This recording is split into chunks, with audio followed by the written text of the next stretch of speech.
A millionaire picked up a piece of paper that fell out of a poor girl's backpack in front of the school gate.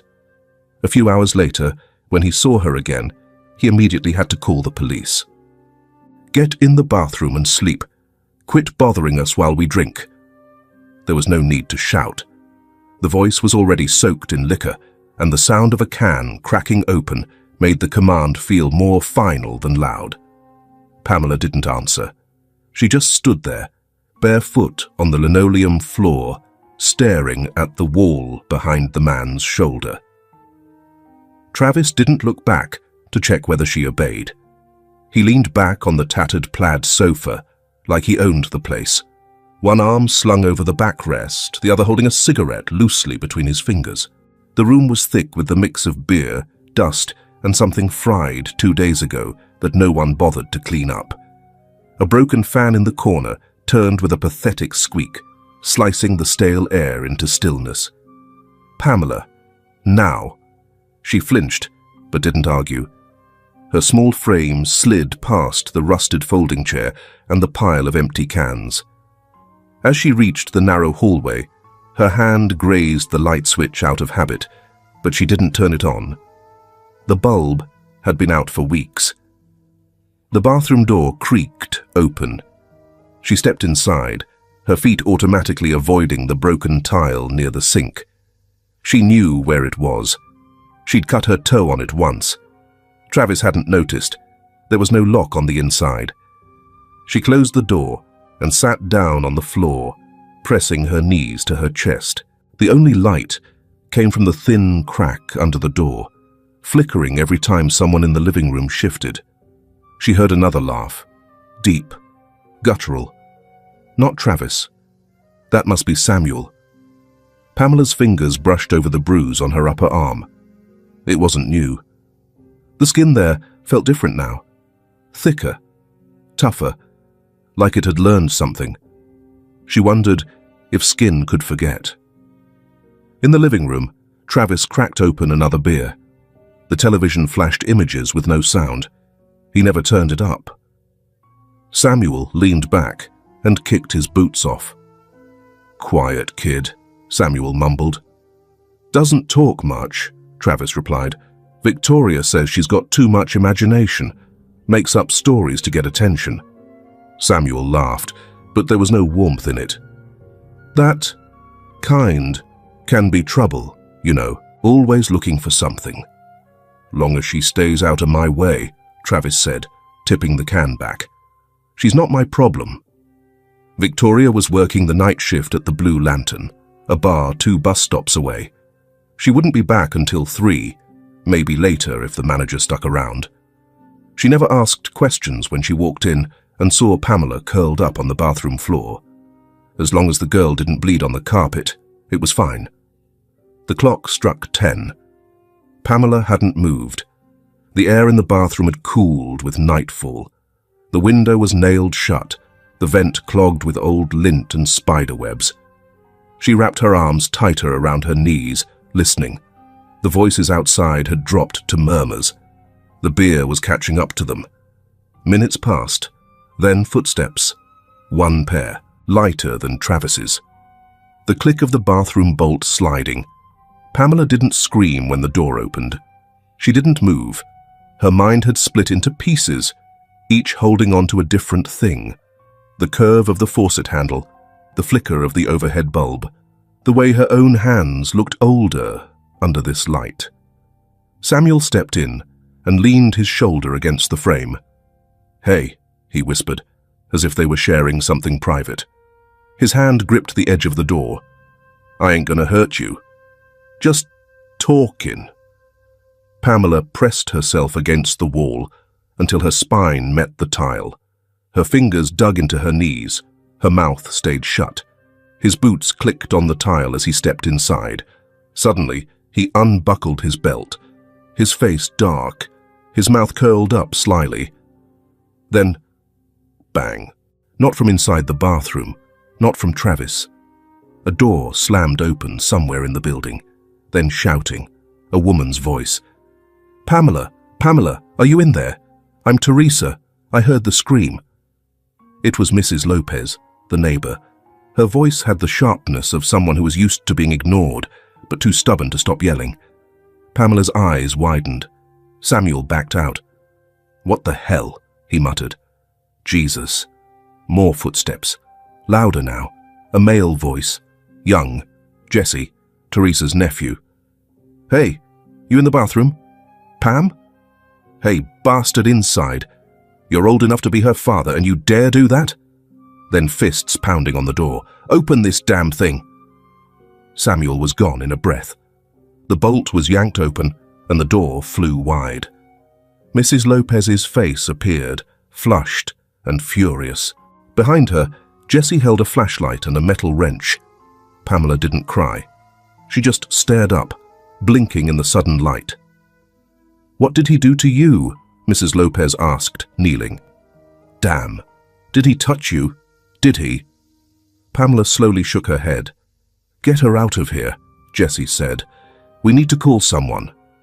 But by the time they got to the living room, Travis had roused, slurred something about trespassing, and Victoria had returned early, surprisingly, and stood at the door with arms crossed.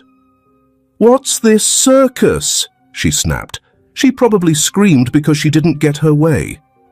"Mom, your child was locked in a bathroom," Jessie barked. "There was a man, your boyfriend's friend." "Sammy!" "Don't be ridiculous. He's harmless." Pamela lies. That's what she does when she doesn't want to do chores. Mrs. Lopez's voice dropped low. "Your daughter almost got assaulted tonight. You don't get to call that a lie." Victoria waved her off. "She's always making things up. Last week she said Travis hit her with a belt. You know what it was? A damn bruise from the playground. She's a little actress, that one." No one said anything more. The silence grew heavy again, just like the apartment. That night, Pamela lay on the floor again. No pillow, no light. The door had been shut, but not locked. Yet she didn't push it open. She curled onto her side and watched the tiny stream of moonlight that filtered through the bathroom vent. It barely touched the floor, but it was enough to count. She counted it. Over and over, until her eyes forgot how to stay open. It had rained sometime in the night. The sidewalk was still wet, glistening in patches where morning sun hadn't reached. A few pigeons picked at something near the curb, and the city's rhythm was only just beginning to rise. Buses coughing awake, windows being slid open, the occasional dog barking in defiance of the new day. Pamela walked the cracked sidewalk like a girl balancing on invisible wires. Her shoes had holes in both soles, and the right one made a soft, sucking sound each time it lifted off the damp concrete. Her cap, the faded pink backpack with a single working strap, hung loosely on her shoulder. It had begun to tear along the bottom seam. She didn't look up when she passed the bakery cart. "Morning, baby," said a warm voice. Pamela paused. Mrs. Sally, sturdy in her yellow apron and a knit scarf that didn't match anything, held out a pastry in a napkin. "It's warm. I made too many this morning." Pamela didn't reach for it. "It's cinnamon. You like cinnamon?" Sally asked. Pamela gave the smallest nod. "Then take it. And don't you worry. You'll pay me back one day by getting real smart, you hear?" Pamela took the roll with both hands. She didn't say thank you. But she didn't walk away fast either. Mr. Max was leaning against the chain-link fence by the school gate. His cap sat low over his eyes, and he was flipping through an old paperback, the kind with creased corners and tiny print. "You're late, Peanut," he said, but not unkindly. Pamela looked down. "Don't worry," he added, stepping aside. "I'll tell him I got the time wrong." Before she passed him, he reached into his pocket and slipped something into her hand. A wrapped peppermint. No words, just a half smile and a wink so fast she almost missed it. In class, the heat buzzed faintly in the old pipes, and the lights flickered every few minutes. The room smelled like chalk dust and disinfectant. "Gross," Emily Carter muttered, wrinkling her nose. She leaned across the aisle just enough for others to hear. "Seriously? Doesn't anyone at home make you wash?" A few giggles followed. Pamela didn't look up. Emily snorted. "Did you even comb your hair today?" Pamela opened her textbook. The pages were wrinkled from moisture. "Whatever," Emily said, turning back around. "It's like she lives in a trash can." The teacher, as usual, didn't notice. Or maybe she noticed everything and said nothing. Pamela wasn't sure which one hurt more. Lunch was a quiet affair. Most kids had packed lunches or brown bags with peanut butter sandwiches and juice boxes. Pamela waited until the room thinned out, then walked slowly to the bathroom at the end of the hall. She sat in the last stall, legs pulled up to the seat so her shoes wouldn't show. The cinnamon roll from Mrs. Sally was squished, but still edible. She unwrapped it slowly, carefully, like it might disappear if she moved too fast. As she ate, she stared at the stall door. Someone had scratched a heart into it, then scribbled it out with a pen. Above it, in faded ink, "Nobody cares." Pamela wiped her hands on her skirt. Then she pulled some toilet paper from the holder and tried to clean the mud off her sneakers, carefully pressing the paper against the sides where the seams had split. She didn't get it all, but it was better than nothing. Home was waiting. When she opened the apartment door, Travis was already pacing. "What the hell is this?" he growled, holding up her backpack. Pamela froze. "The damn thing's ripped open. What did you do? Drag it through a sewer?" She shook her head. "You think money grows on trees, huh? Maybe I should start tearing up your shoes, see how you like it." She flinched. Travis stepped closer. "Don't walk away from me." She wasn't. She wasn't moving at all. "You little..." He grabbed the backpack and swung it at her side. The hard edge of a book hit her ribs. Then his palm landed across her shoulder. She dropped to the floor. He stood over her, breathing heavy. "Victoria busts her ass every night, and this is how you repay us?" Pamela said nothing. He walked away, muttering. Her ribs ached. One side of her face felt hot. She didn't cry. Not yet. That night, long after the apartment had gone still, Pamela sat on the corner of her mattress on the floor. She hadn't changed clothes. She hadn't eaten dinner. Not that there had been any. The light bulb in her room was broken. Only the hallway light reached through the open crack in her door. She pulled out a scrap of old notebook paper from under her pillow. It was wrinkled, torn from a page full of math problems. She turned it over and pressed it flat against her thigh. She thought for a long time. Then, slowly, she wrote, "Please, help me. I'm scared to go home." The pen shook in her hand. She read the sentence once, then folded the paper twice. She slid it into the inner pocket of her torn backpack, underneath a book she never finished. Pamela didn't know what tomorrow would bring. She just hoped the paper wouldn't fall out before she figured out who to give it to. Inside, room 204, the overhead lights buzzed softly, flickering every now and then like they were reconsidering their purpose. The clock on the wall ticked too loudly. Pamela kept her eyes on the second hand. It moved like it had something to prove. Around her, students were pulling on coats, stuffing notebooks into bags, scraping chairs back on the tile. The school day was ending, but Pamela didn't get up. Not yet. She'd walked to class with a plan. One simple plan. Hand the note to someone who might actually read it. She had thought of Mrs. Sally, of course, but Mrs. Sally had too many bags, too many customers. Mr. Max, maybe. But he never left his post at the gate. So, Pamela had settled on Ms. Hart. Her hands rested on her lap, fingers curled inwards, as if gripping something invisible. She could feel the folded paper inside her backpack, like a secret burning a hole through the canvas. She had rehearsed it, standing up, walking over, waiting until Ms. Hart wasn't talking or texting. Just a simple handoff. No words. A look would be enough. Maybe. She waited for the window. And it came, just before the final bell, when Miss Hart put her phone down on the desk and stretched, arms overhead, sighing. Pamela stood up. She walked slowly toward the front of the class. Miss Hart's phone buzzed again. She glanced down, frowned, then snatched it up.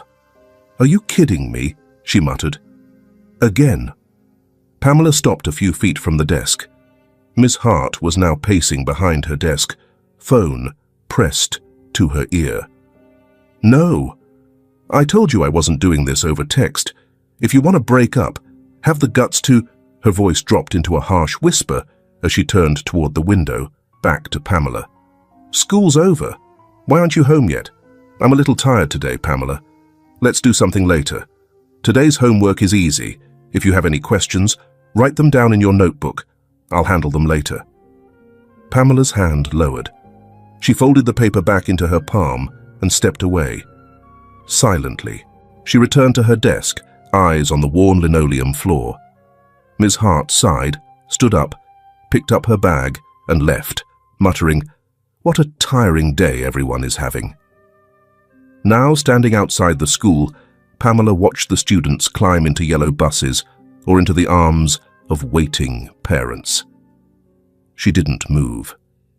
The breeze caught the bottom hem of her shirt, lifting it slightly. Her hands trembled at her sides. A group of girls passed her, giggling about something someone had posted online. One of them glanced at Pamela, frowned, then looked away. Pamela looked down at her backpack. She reached inside to feel for the note. Still there, folded, safe. She exhaled softly, as if that act alone took effort. Then she began to walk. Across the street, behind a folding table marked Community Food Share, Mondays, Wednesdays, Fridays, stood a man adjusting the lids on 3 styrofoam containers. He was tall, broad in the shoulders, dressed in dark slacks, and a navy windbreaker zipped halfway. His hair, though still dark, showed flecks of grey near the temples. A trim beard outlined a jaw that might have once belonged to a soldier, though the softness in his eyes betrayed a different kind of man now. Robert Langford hadn't always passed out food. He had once run boardrooms, given speeches behind podiums, shaken hands under chandeliers.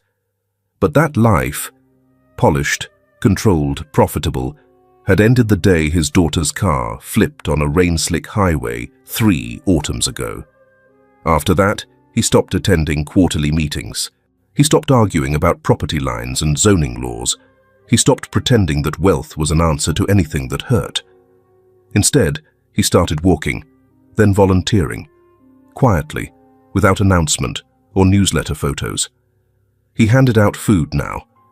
It helped him feel human again. He bent down to retrieve a dropped spoon when something small fluttered past his boot. A small square of paper caught in the breeze, fluttering toward the sidewalk like a wounded bird. It brushed against his shoe and kept going, tumbling end over end, until it finally settled near the curb. Robert stepped forward and bent to pick it up. It wasn't garbage. The paper was crumpled, soft from being folded and refolded, the creases worn white. The words were written in pencil, shaky and smudged, but legible. "Please help me. I'm scared to go home." His eyes lingered on it longer than necessary. He looked up. Across the street, near the school gate, Pamela was stepping hesitantly toward the bus, one foot on the curb, one off. Her backpack tilted awkwardly, the bottom seam visibly torn. Robert's gaze sharpened. His instinct wasn't loud. It was quiet, but unwavering. He tucked the note into his coat pocket. He didn't know her name, but he had seen her before. She came by every other morning with a different bruise, a torn sleeve, a limp that disappeared before anyone asked. She never spoke, never smiled. The last time he saw her, she had refused a carton of milk. Not with her words, but with a single look that said, "I don't want to owe you anything." Now he knew why. Pamela sat 2 rows from the back, her hands folded neatly in her lap. She didn't look out the window. The noise of other kids didn't reach her. When the bus jolted over a pothole, her eyes blinked, but her expression didn't change. When she got off, no one waved goodbye. Robert didn't go home. He drove silently following the bus. He stood at the corner, near the community church bulletin board, pretending to read an outdated flyer about flu shots. Across the street, he saw her walking alone down a narrow stretch of cracked pavement. Not another child or adult in sight.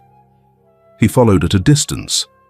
The apartment complex loomed like a forgotten structure, heavy with mildew and rusted railings. Pamela climbed the stairs without looking back. Her steps were deliberate, like she'd memorized which floorboards creaked too loud. She reached the door, fumbled with her key. She didn't look around, didn't pause. The door opened and closed. Robert stood on the sidewalk, 100 feet away, hand in his pocket, thumb pressed lightly to the folded paper. He looked up at the building. The third window on the left was covered with an old sheet, pinned crookedly. The kind of thing someone puts up in place of curtains when they've stopped trying to make anything look like home. He didn't move for a long time. Back inside the apartment, Pamela leaned her back against the door. The silence inside was louder than the city outside. She set her backpack down slowly, almost tenderly, like it might fall apart if she let it go too fast. She didn't know the note was gone. She wouldn't know until morning. By then, it would already be in someone else's hands, someone who hadn't looked away. The rain didn't start heavy. It came like a whisper first, dusting the streets in a thin sheen, as if testing whether the city was ready to be drenched again. Streetlights flickered in puddles, and the sidewalks began to glisten, just slightly, enough to blur the edges of things. Robert stood across from the apartment complex, partially shielded under the worn awning of a closed laundromat. His coat was damp at the shoulders, one hand in his pocket, the other loosely holding his phone, camera open. He had been there for over an hour. The lights in the Langley complex blinked irregularly, some flickering, others completely dark. The third window from the left, Pamela's, he assumed, glowed faintly through a sheet draped inside. From time to time, a passing car sent waves of water against the curb, soaking his shoes. He didn't flinch. He kept his eyes on that window. And then it happened. A crash. Not glass, wood. Then a shout, thick and slurred. The door had slammed. "Get in there and stay there. You hear me?" Another voice, small, stifled, pleading. "I'm sorry, I didn't—" Another crash, louder. "Shut it! I'm sick of your damn excuses!" Robert stepped forward, phone already lifted. The apartment's only light flickered once, then went out entirely. All at once, the hallway went dark. The voice kept going. "You think you can cry your way out of everything, huh? You think you're smart?" Along with the scolding were strong blows to her buttocks and back. Pamela's cries became weaker and weaker, while Travis's voice was enough to swallow her whole, without the need for physical injuries. There was a hollow thud, a muffled sob, then silence. Robert kept filming, lips pressed into a hard line. His breath steamed in the rain. The red record button blinked steady in the corner of the screen. It was shaky, but clear. Sound. Shadows. Words. The note in his pocket hadn't been a mistake. He stopped the recording, opened his contact list, dialed. 25 minutes later, he sat across from Claudia Meyer, who had met him at the back entrance of the downtown child welfare office. She was in her early 40s, with blunt-cut dark hair and eyes that never seemed surprised by bad news, but never indifferent to it either. Robert said nothing as he handed her the phone. The office was quiet, a single desk lamp casting pale light across a stack of files. Claudia played the video. She didn't blink once. When it ended, she exhaled through her nose. "We'll take her tonight," she said. That was all. The video was already en route to Sheriff Thomas Grady, an old acquaintance who owed Robert more than one favor and trusted him more than most. Robert followed up with a voice message, brief and sharp. The Langley complex. Immediate welfare check. Minor in danger. I have video. At 2:08 a.m., the rain was a downpour. Robert rode in the second car behind the police cruiser beside Claudia. No sirens, no urgency on the outside, just the methodical weight of responsibility moving through the night. The officers moved in quietly. They didn't knock. The front door opened in seconds, too quickly, and the hallway smelled of mildew, whiskey, and something burned. Claudia stayed behind. Robert followed them inside. Pamela was in the bathroom, curled beside the toilet, wrapped in a towel that hadn't been white in years. Her arms crossed over her stomach, her cheek against the tile. Her face was red where someone's palm had landed. She didn't move when the door creaked. She didn't lift her head, but her eyes opened slowly and saw him. Robert knelt. He didn't touch her. He just crouched low, steady, one hand palm up near his knee. "Hey," he said softly, "you don't have to live like this anymore." Pamela stared at him. No tears, just that same tired stillness. He nodded once. "There's someone here now. Someone who'll make sure this doesn't happen again." Only then did she blink. Slowly. Like someone waking up from something long and heavy. Back outside, Claudia was speaking with the officers. Travis was handcuffed on the curb, shouting slurs that no one acknowledged. His voice was hoarse, his eyes wild. But the rain muted everything. Robert stood under the overhang beside Pamela, who now wore a jacket too big for her. "Where's she going?" he asked Claudia. She glanced at the child, then back at Robert. "We'll find her a foster home, but it'll take a few days. Maybe a week. The system's slow, especially this late. She needs somewhere safe tonight." Robert didn't hesitate. "She can stay with me." Claudia studied him.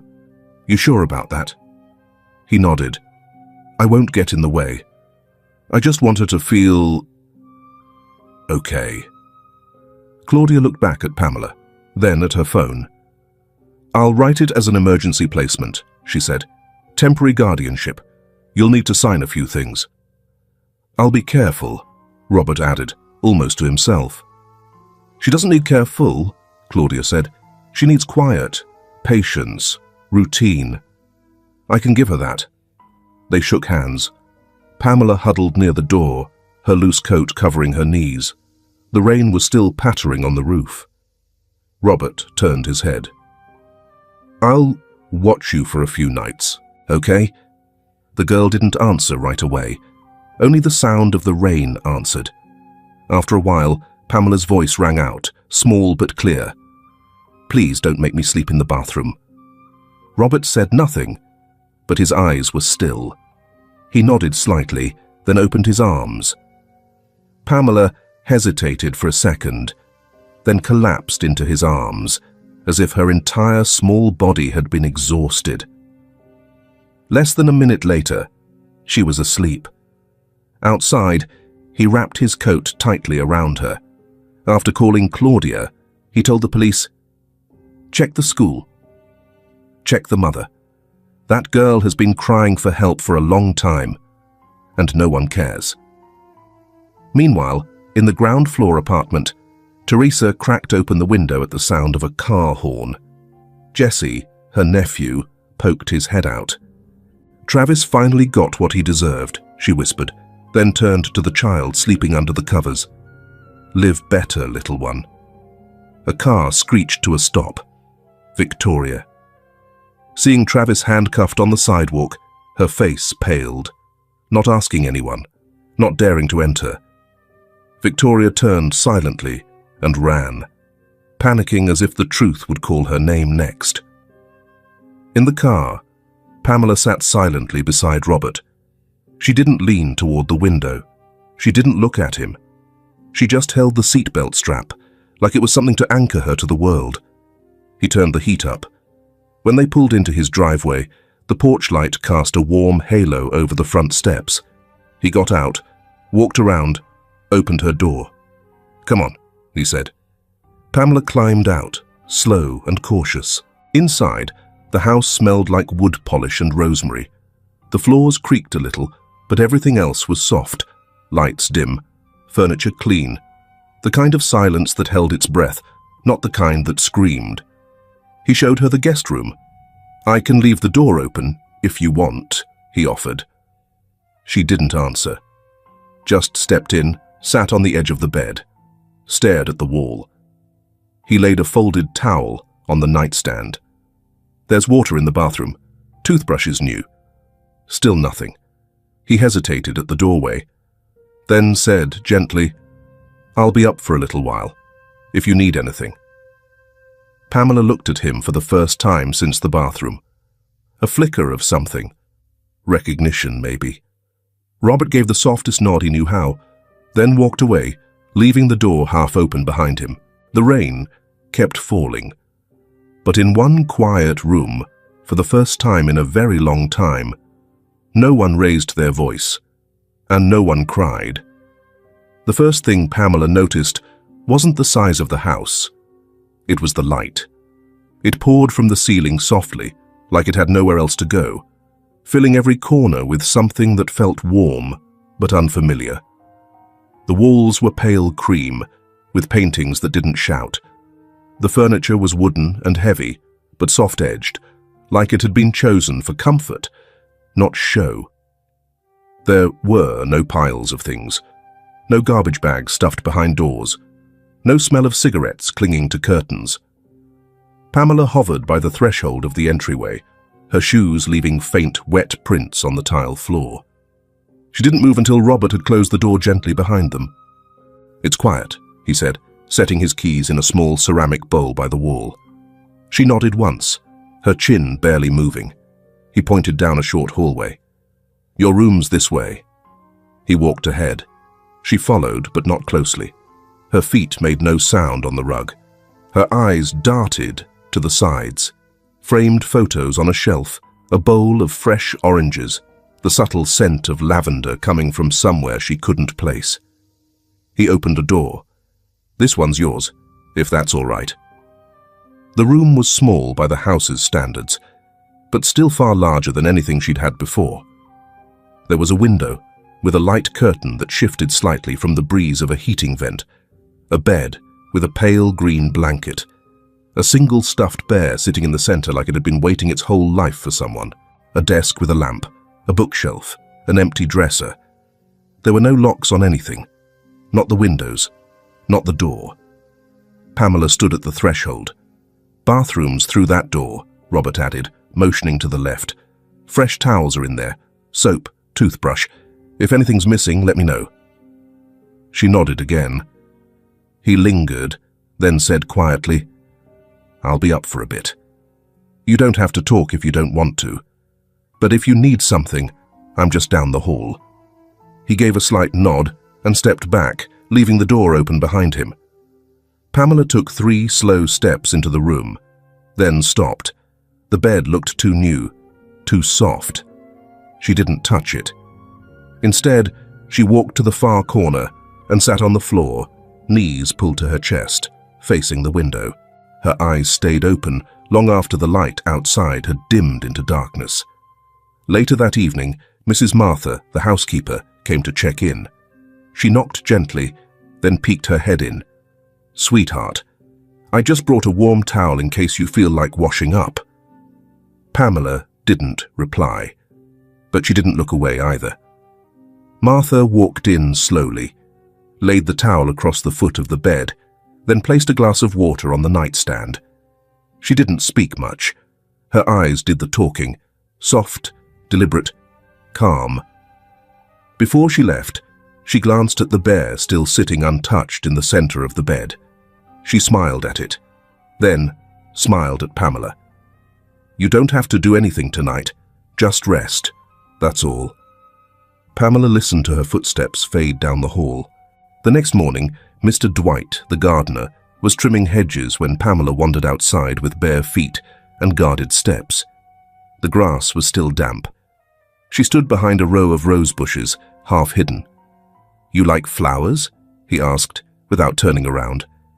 She hesitated, then gave a slow shrug. "These over here," he said, wiping his hands on his pants and gesturing to a corner bed of young plants. "They haven't bloomed yet. Don't have a name either. You could give them one, if you want." Pamela looked at him, not at the flowers, at his face. He didn't smile in the way adults usually smiled at kids. He just looked at her like she was a person. She whispered, "Maybe later."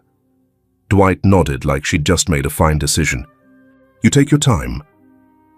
That night, Pamela lay in bed, but didn't pull the covers over her. The bear was still untouched. The books on the shelf remained unbrowsed. The room felt safe, but safe didn't feel real yet. She left the lamp on. Outside her room, she heard footsteps. Steady, predictable. From the hallway to the kitchen. From the kitchen to the study. Robert. He wasn't checking on her. He wasn't pacing. He was just moving, like people did when they had no reason to fear being in their own home.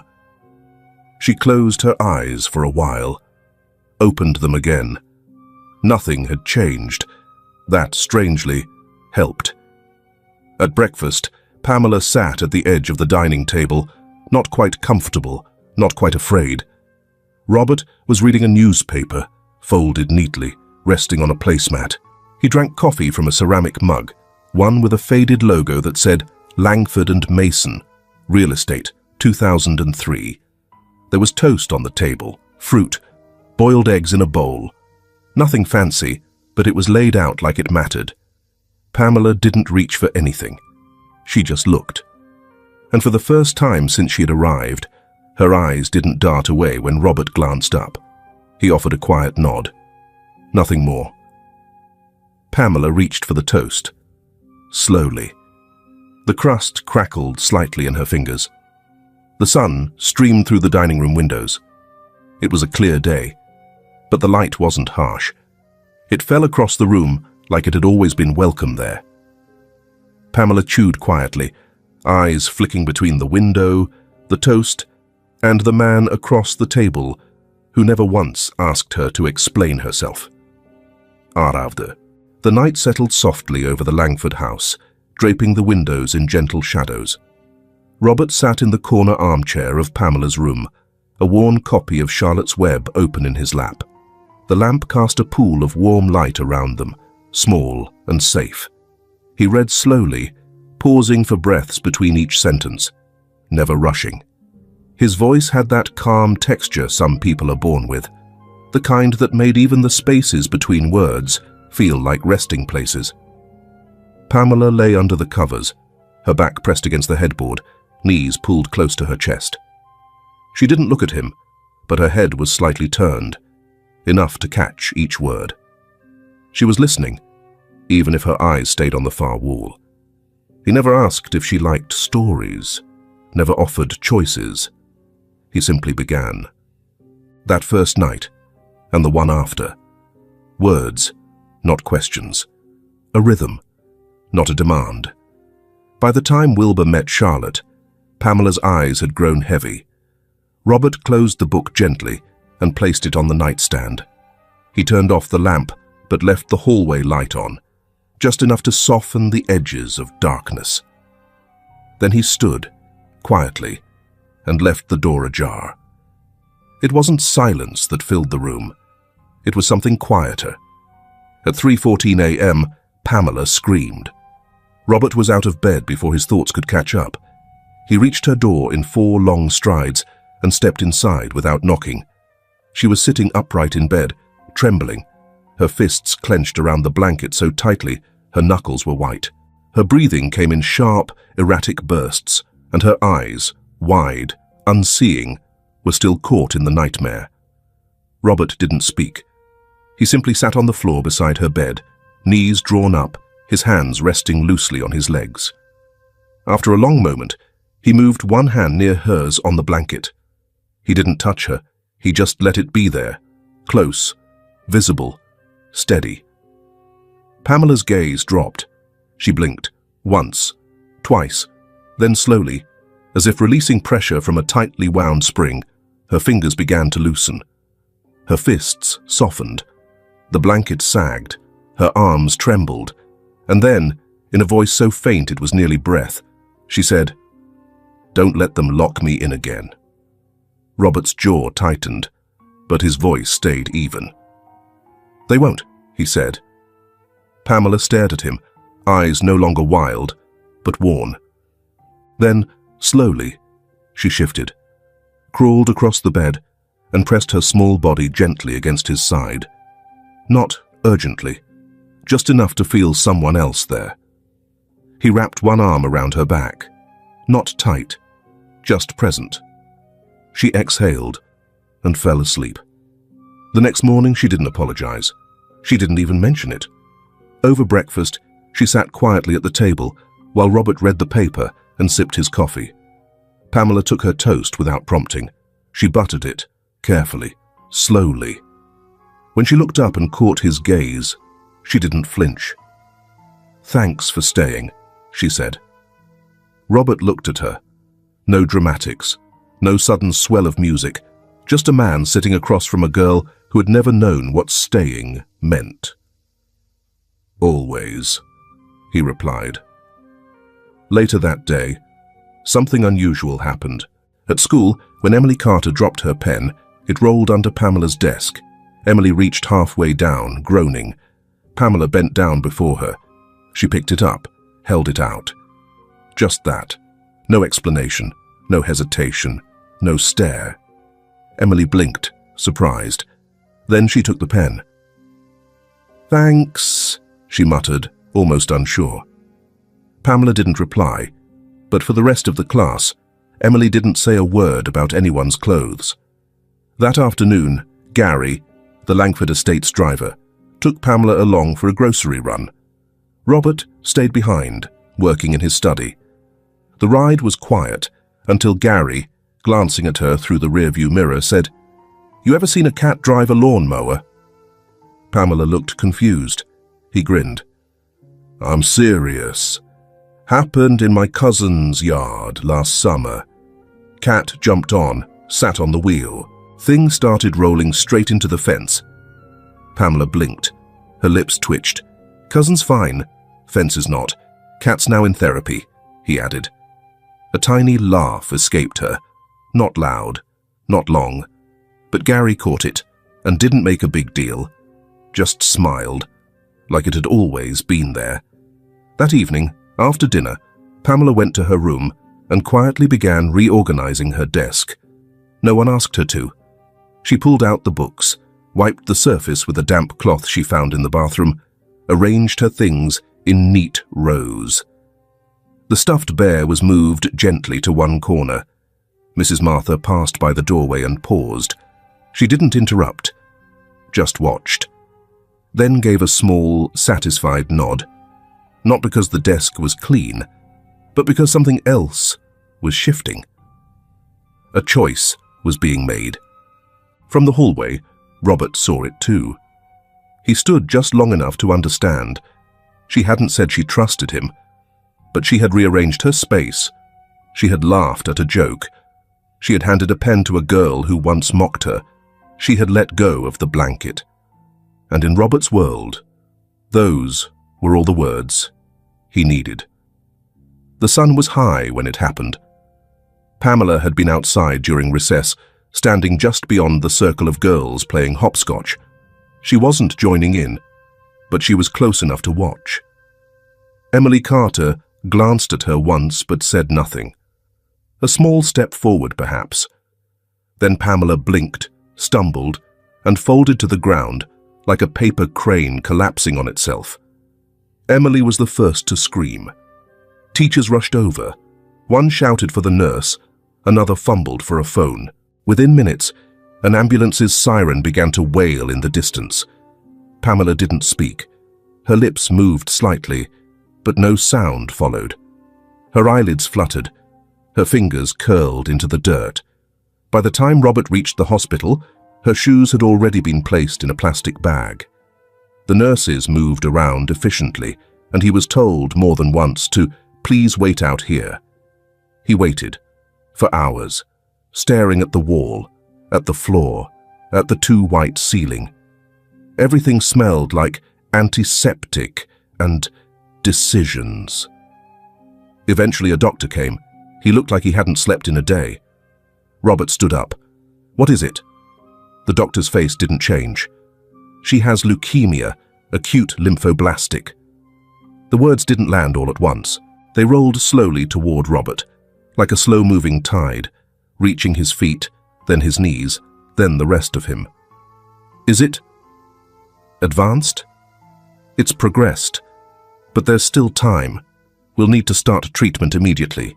She'll require a bone marrow transplant." Robert nodded, even though nothing in his body understood yet. Inside the room, Pamela stirred.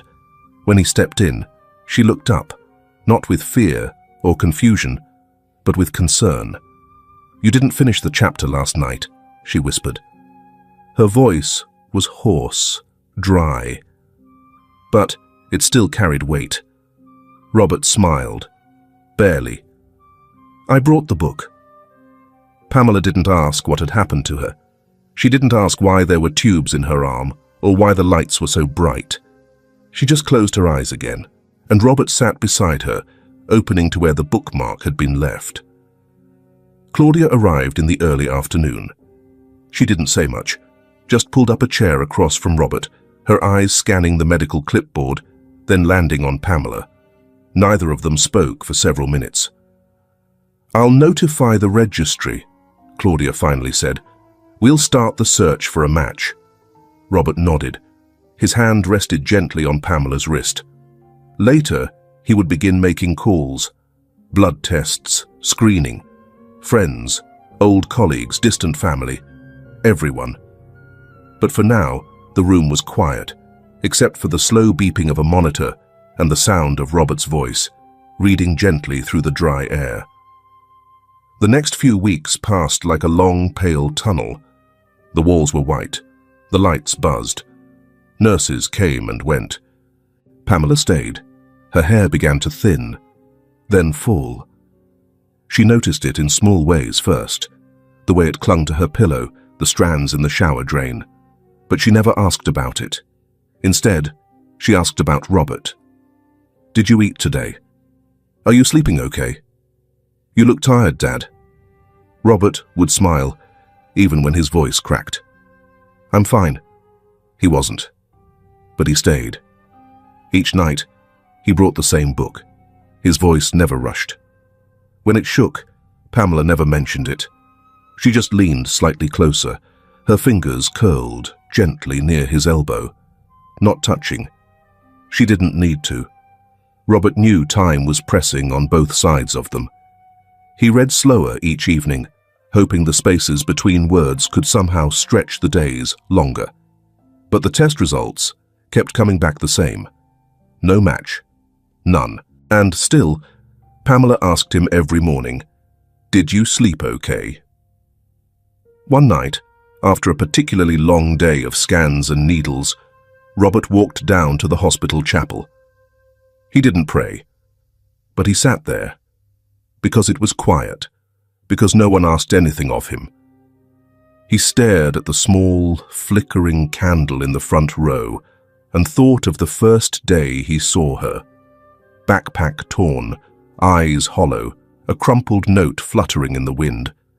He thought of the scream that pulled him from sleep, of the little hand that clutched his jacket, of the girl who, even now, asked if he'd eaten. When he returned to the room, Pamela was asleep. Her face had lost some color, but not warmth. She still looked like someone fighting, not for herself, but for everyone else. Robert sat, opened the book, read aloud anyway. Some nights, she didn't wake. Some nights, she did. But every night, he read. because even though her body was weakening, her heart had stayed, and he wasn't going to let that go unseen. The headline spread faster than the hospital lights could flicker.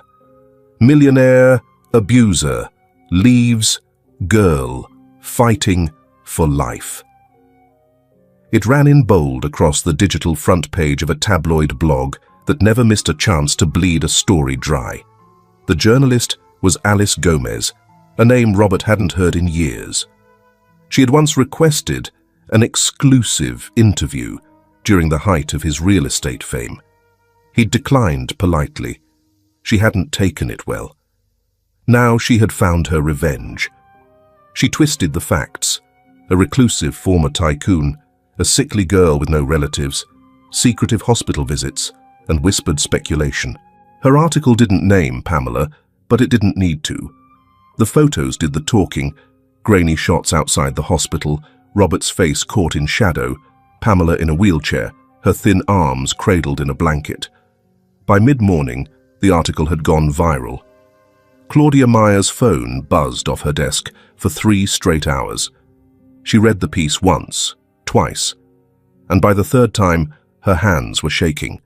She called every editor she knew, every reporter who'd ever claimed to care about the truth.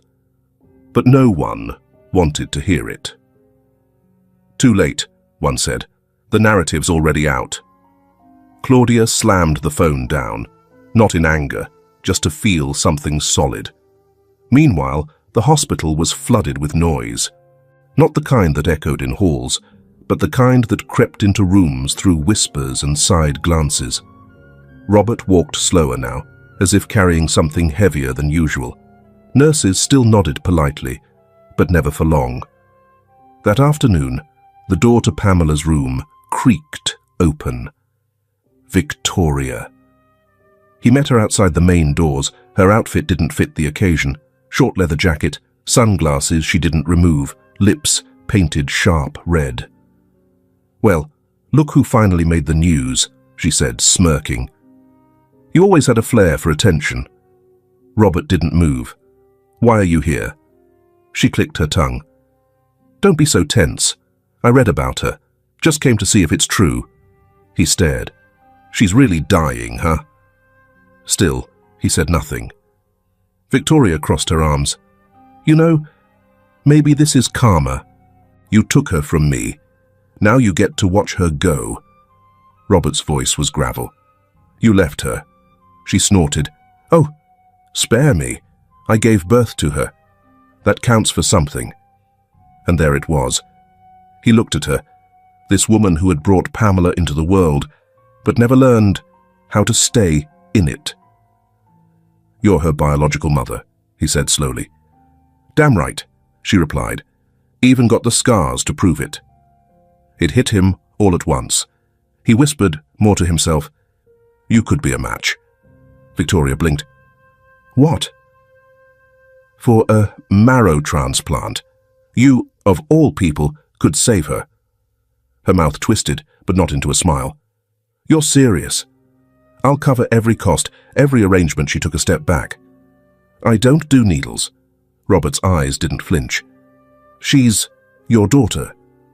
That didn't matter last year, or the year before. What's different now? He pulled out a pen, a card. "There's a clinic downtown. Give them your blood. That's all." Victoria took the card, then stared at it for a long moment. "You want me to be the hero? After you painted me the villain?" She glanced at the hospital. "What's in it for me?" Robert's face hardened. She smirked. "You want my marrow?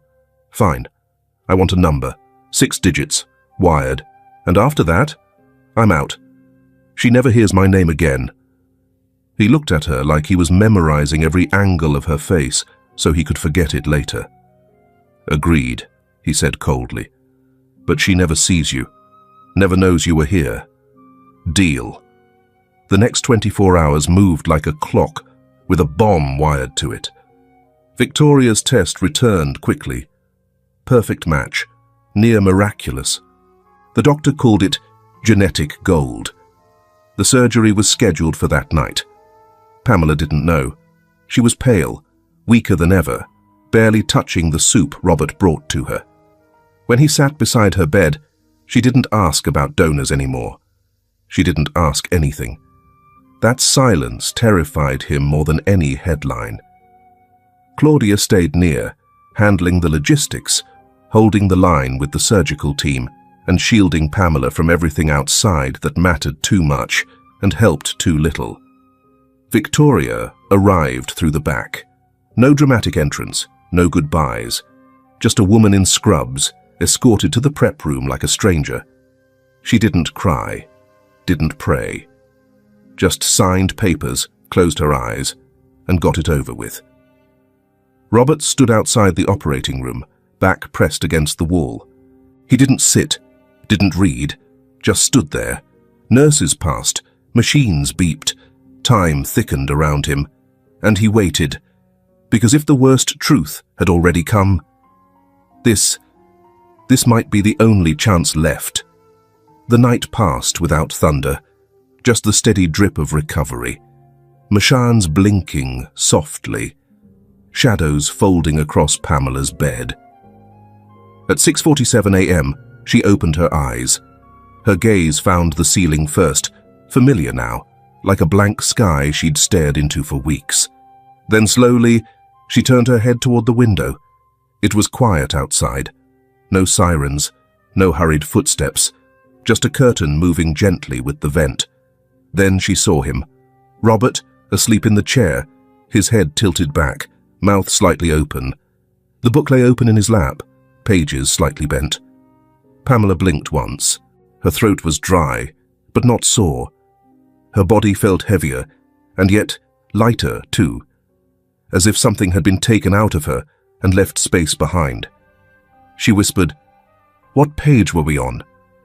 It was barely audible, but Robert stirred instantly. He leaned forward, blinking, not fully awake yet. When he met her eyes, the tired lines on his face deepened, but softened too. His hand reached for hers instinctively. "You're awake," he said. She nodded slowly. "You didn't finish the chapter." His lips trembled, just slightly. Then he laughed, a quiet, broken laugh that came out more like a sigh.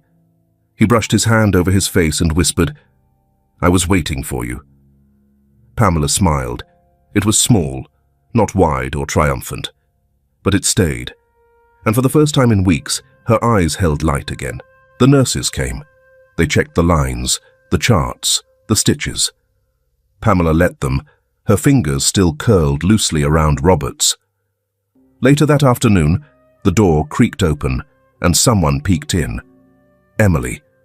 She didn't bring flowers or balloons, just a small notebook, worn at the edges.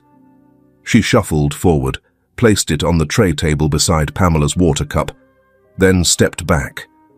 On the front was a line of scribbled ink. "I'm sorry. Want to be friends?" Pamela didn't answer right away, but her hand reached out and rested lightly on the notebook's cover. Emily stood there a moment longer, then offered a small, nervous grin. Pamela gave the faintest nod.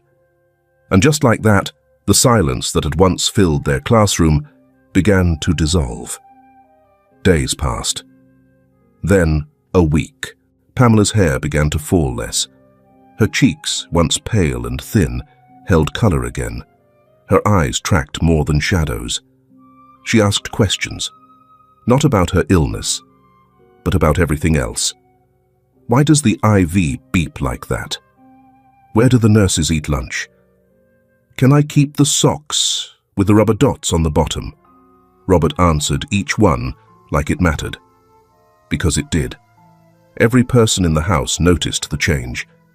Mrs. Martha brought soup, thicker now, heartier. Sometimes she added little pieces of chopped carrot in the shape of stars. Pamela didn't mention it, but she ate everyone.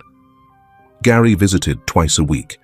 On Thursdays, he brought magazines with puzzles. On Saturdays, he told another cat story. Pamela didn't laugh the first time, but she did smile. The second time, she giggled behind her hand. Dwight, the gardener, stopped by one afternoon with a plastic pot containing a tiny green sprout. "It needs a name," he said, setting it on her windowsill. Pamela stared at it, then pointed. "Hazel," she said. Dwight nodded. "Strong name. Grows slow, but grows true." That night, Pamela whispered to Robert, "I think Hazel likes the window."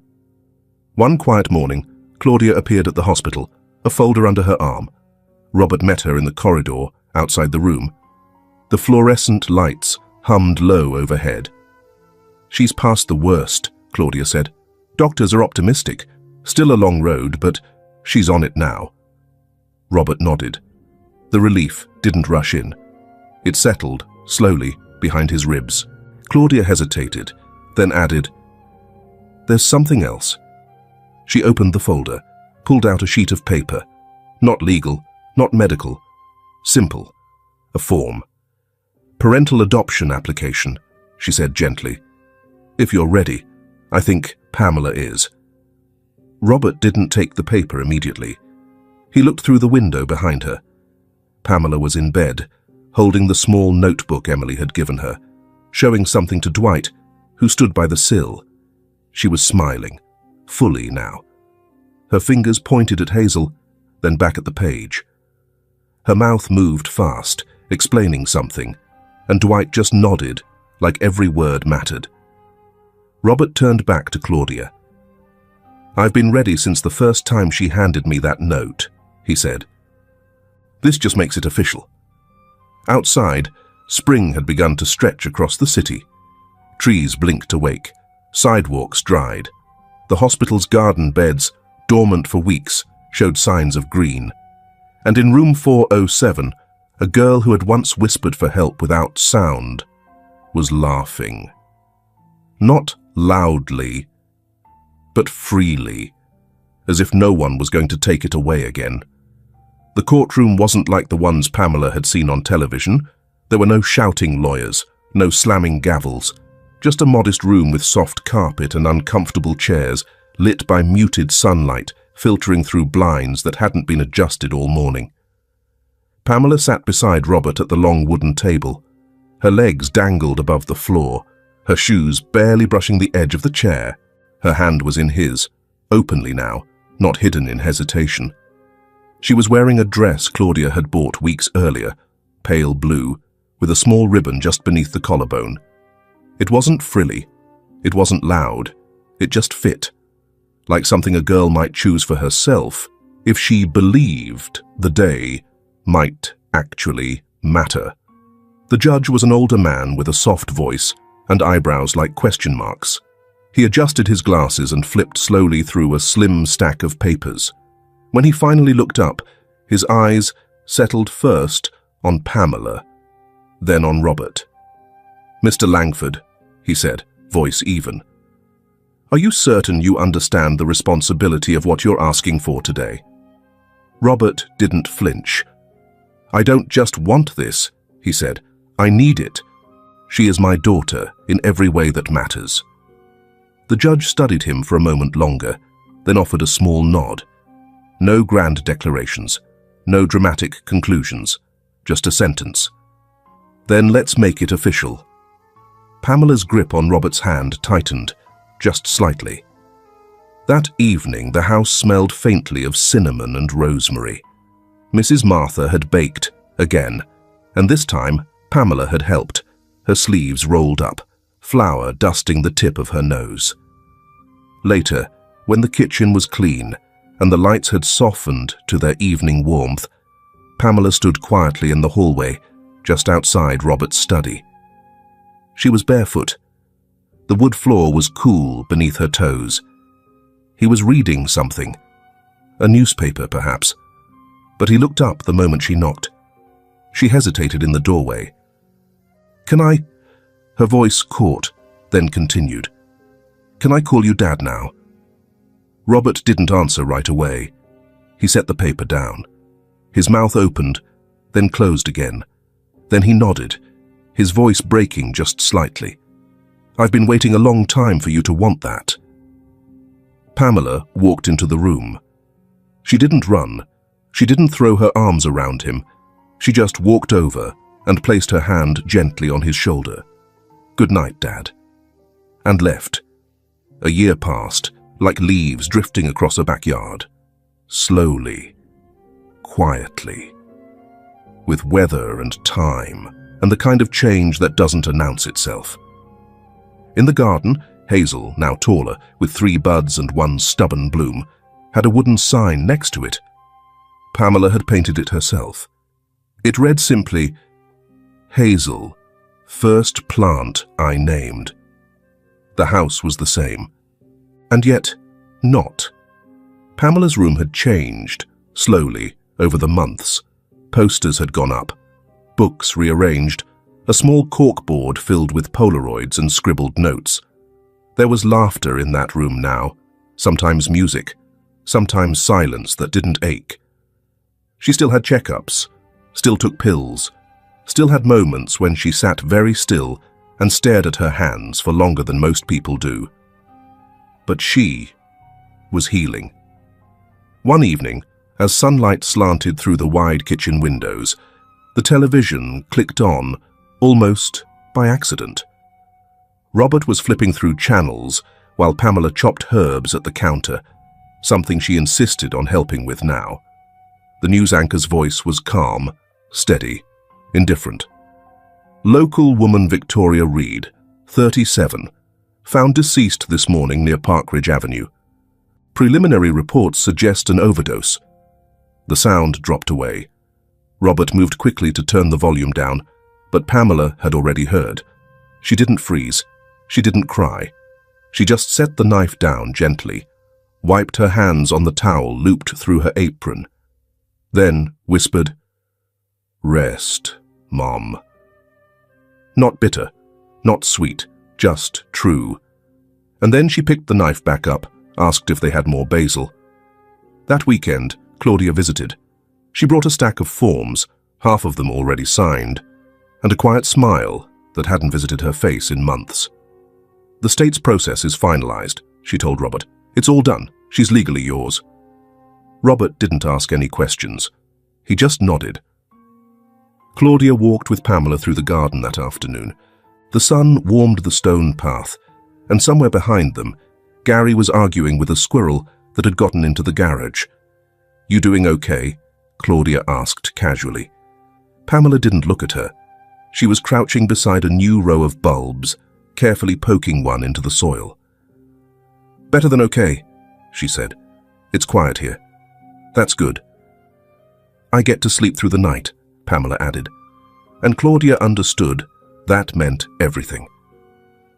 The last light of the day brushed the side of the house in soft, amber strokes. Mrs. Martha called from the porch, a watering can in one hand. "Pamela, come water your flowers before the sun's gone." Pamela wiped her hands on her jeans, jumped up from the grass and called back, "Coming!" She ran, not too fast, not to flee, but just because she could. The wind moved through her hair like it had permission again. No fear, no resistance. As she passed the front hedges, she turned to look at Robert, who stood by the garden gate with Dwight. She grinned, bright, unguarded. It wasn't a practiced smile, not a careful one. It was the real kind, the kind no one had to teach her, because now she belonged, and at last she knew it. Pamela's story is not only about the salvation of a forgotten girl, but also a reminder of the power of patience, kindness, and love without blood. Sometimes a simple sentence like, "Can I call you Daddy?" is enough to soothe a painful life. What makes a person change? Who among us has been weak, lost, and also received a hand at the right time? How are you living these days? Is there anything that is tiring you? No matter how small, I hope you still have a light in your heart, like the light that Robert left on the first night Pamela came to the house. Are you the one who reaches out, or the one who waits to be embraced? No matter what your feelings are, sleep early, eat well, and love yourself. See you in the next videos.